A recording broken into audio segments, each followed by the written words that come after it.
Okay, so what we're looking at right here is Reason 7.1, and this is the mixer view. And I'm gonna scroll up so you can kind of see. Actually, I should probably steady this on something. Yeah, it's a little better.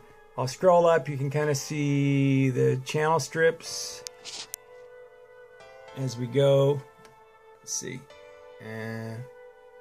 So there's the top of the channel strip, trim, and all the various standard SSL stuff. There's compression on every channel, gates on every channel. You've got all your standard EQs, parametric EQs. You can do a lot of things with shaping, choosing the mid frequencies, things that you can do with the top end and bottom end as far as bell shaped or sharper or duller curve. And there's all your aux sends and all your faders, and of course everything can all be automated. And then since I'm only running 2 monitors, I can scroll up, and this shows the sequencer, or the digital audio workstation standard view. You can zoom in a little bit more. The cool thing about Reason is we can work in what's called a block mode. So I can take one section of the song, let's say the intro, and I can zoom in just on that, and I think what we're seeing there is some vocals, and then all the rest of the instruments and such that occur in that particular block. Go back out to song mode. In any case, that's really glossing over it, making some short business of that. And then actually what's more interesting and colorful and really miraculous is the rack system.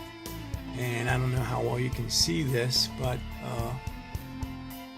on the right hand side here is my scroll bar that allows me to scroll through this amazing rack of all these processors, synthesizers, limiting amps, submixers, synthesizers, more submixers. I've got a bunch of issuances here of subtractor. It looks like that's running through a bass amp, line 6. And then the rotor, which is a Leslie emulation that's really good. There's a whole bunch more subtractor synths. Let's go over in the other row and have a look. We've got some Dr. Octorex, which are loop players, running. Everything is pretty much running through LA2A emulation. Here's a couple guitar amp situations, a couple clean ones, a couple high gain ones. Looks like one is like a crunch tone that's running through Leslie. And there's another one running through Leslie. I think those are left-right bounce. They bounce back and forth in your ear, so that's why we have all those instances. More Leslies, more guitar amps, and as you can see, this would be cost prohibitive to do in real life. Here's some of the vocal chain that you'll see.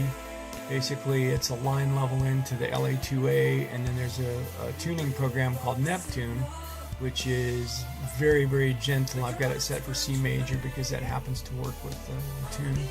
And then also there's a rack extension called Polar, which is essentially an eventide, like a contemporary eventide emulation that gives you everything that you could ever possibly do in pitch shifting, detuning, sort of, the old harmonizer world. So you can kind of get that swirly. As you can see, there's several vocal tracks that we've got in place. And again, if we were doing this in hardware, this would be a multi-million-dollar recording studio without hesitation.